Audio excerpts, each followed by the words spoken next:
ಶ್ರೀಮುರಳಿ ಅಭಿನಯದ ಪರಾಗ್ ಸಿನಿಮಾದ ಟೀಸರ್ ಬಿಡುಗಡೆಯಾಗಿದೆ. ಹಾಗೆ ಒಂದು brutal action roller coaster ride ನೀಡುವ ಸೂಚನೆಯನ್ನು ಕೊಟ್ಟಿದೆ. ಅಂದಹಾಗೆ ಇದು ಶ್ರೀಮುರಳಿ ಅವರ 23ನೇ ಸಿನಿಮಾ. ಇದು ಹೊಸ ಚಾನಲ್ ಆಗಿರೋದ್ರಿಂದ ಸಬ್ಸ್ಕ್ರೈಬ್ ಮಾಡಿ ಸಪೋರ್ಟ್ ಮಾಡಿ. ಒಳ್ಳೆ ಕಂಟೆಂಟ್ ನೀಡೋ ಪ್ರಯತ್ನ ಖಂಡಿತ ಮಾಡ್ತೀವಿ. ಟೀಸರ್ ನಲ್ಲಿ ಶ್ರೀಮುರಳಿ ಅವರನ್ನ 2 ಟೈಮ್ ಲೈನ್ ಅಲ್ಲಿ ತೋರಿಸಿದ್ದಾರೆ. ಒಂದು ವಿತ್ ಶರ್ಟ್, ಇನ್ನೊಂದು ವಿತೌಟ್ ಶರ್ಟ್. ಇಲ್ಲಿ ನಮ್ಗೇನು ಹಿಂಟ್ ಕೊಟ್ಟಿದ್ದಾರೆ, ಬಟ್ ಅದೇನು ಅಂತ ತಿಳಿತಾ ಇಲ್ಲ. ಟೀಸರ್ ಅಲ್ಲಿ ಬ್ಯಾಕ್ ಗ್ರೌಂಡ್ ಅಲ್ಲಿ ಪ್ಲೇ ಆಗ್ತಿರೋ ಸಾಂಗ್ ಯಾವ್ದು ಅಂತ ಗೊತ್ತಿದ್ರೆ ಕಮೆಂಟ್ ಮಾಡಿ. ನಾನಂತೂ ಜಾಲತಾಣನ ಜಾಲಾಡ್ಬಿಟ್ಟೆ, ಎಲ್ಲೂ ಸಿಗ್ಲಿಲ್ಲ. ಬಹುಶಃ ಇದು ಇವರೇ ಕ್ರಿಯೇಟ್ ಮಾಡಿರೋ ರೆಟ್ರೋ ಸಾಂಗ್ ಆಗಿರಬಹುದೇನೋ. ಈ ಟೀಸರ್ ನಲ್ಲಿ ನಮ್ಮ ಅಟೆನ್ಷನ್ ನ ಯಾವ್ದು ಗ್ರಾಬ್ ಮಾಡ್ತು ಅಂತ ನೋಡ್ಕೊಂಡ್ ಬರೋಣ. ಈ ಟೀಸರ್ ನ ಕೋರ್ ಐಡಿಯಾ ಚೆನ್ನಾಗಿದೆ. 2 ಮನೆ 4 ರೂಮು, ಒಂದರಲ್ಲಿ ಒಬ್ನನ್ನ ಕಟ್ಟಾಕಿದ್ದಾರೆ, ಇನ್ನೊಂದು ರೂಮ್ ಅಲ್ಲಿ ಎಲ್ರು ಊಟ ಮಾಡ್ತಿದ್ದಾರೆ. ಇನ್ನೊಂದ್ ಮನೆಯ ಒಂದ್ ರೂಮ್ ಅಲ್ಲಿ ವಿಲನ್ಸ್ ನಮ್ಮ ಹೀರೋನ ಹೊಡೆಯೋಕೆ ಬಾಗಿಲು ಹೊಡ್ತಾ ಇದ್ದಾರೆ. ಇನ್ನೊಂದ್ ರೂಮ್ ಅಲ್ಲಿ ಹೀರೋ ತನ್ನ ಕೈಯಲ್ಲಿರೋ ಗಾಯಕ್ಕೆ ಸ್ಟಿಚ್ ಹಾಕೊಳ್ತಾ ಇದ್ದಾನೆ. ಇದನ್ನ ಟಾಪ್ ಆಂಗಲ್ ಅಲ್ಲಿ ತೋರಿಸಿರೋದು ಸೂಪರ್ ಆಗಿದೆ. ಇನ್ನ ಗನ್ ಇಂದ ಮೊಳೆನ ಶೂಟ್ ಮಾಡಿದ್ದು ಸಖತ್ತಾಗಿತ್ತು. ಈ ಸಿನಿಮಾದಲ್ಲಿ ಈ ತರದ ಐಡಿಯಾಗಳನ್ನ ಇನ್ನಷ್ಟು ಎಕ್ಸ್ಪೆಕ್ಟ್ ಮಾಡಬಹುದು ಅನ್ನೋ ಧೈರ್ಯನ ಕೊಡ್ತು. ಒಂದು ಫುಲ್ ಫ್ಲೆಡ್ಜ್ ಆಕ್ಷನ್ ಸಿನಿಮಾಗಳಲ್ಲಿ ಅವರು ಬಳಸೋ ವೆಪನ್ ಯಾವಾಗ್ಲೂ ಆಡಿಯನ್ಸ್ ನ ಸೀಟ್ ಎಡ್ಜ್ ಅಲ್ಲಿ ಕೂರ್ಸೋಕೆ ಹೆಲ್ಪ್ ಮಾಡುತ್ತೆ.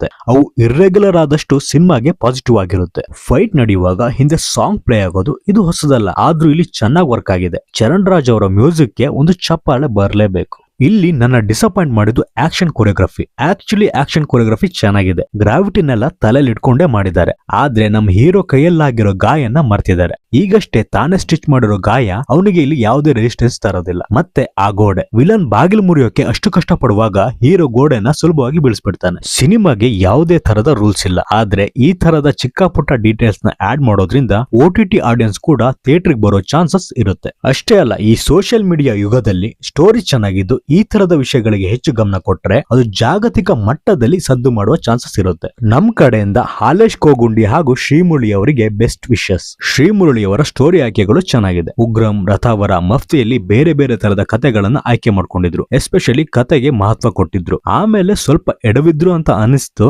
ಆದ್ರೆ ಭಗೀರ ಒಂದು ಒಳ್ಳೆ ಆಯ್ಕೆ ಆಗಿತ್ತು. ಅದ್ರಲ್ಲೂ ಕೆಲವೊಂದು ಲೂಪ್ ಹೋಲ್ಸ್ ಇದ್ವು. ಈಗ ಅವರು ಉಗ್ರಾಯುಧ ಮತ್ತೆ ಈ ಸಿನಿಮಾನ ಒಪ್ಕೊಂಡಿದ್ದಾರೆ. 2 ಬೇರೆ ಬೇರೆ ಜಾನರ್. ಅವರು ಮತ್ತೆ ಒಂದೊಳ್ಳೆ ಟ್ರ್ಯಾಕ್ ಗೆ ಬರೋ ಸಾಧ್ಯತೆ ಇದೆ. ನೀವು ಈ ಟೀಸರ್ ನ ನೋಡಿದ್ರೆ ನಿಮ್ಮ ಅಭಿಪ್ರಾಯ ತಿಳಿಸಿ.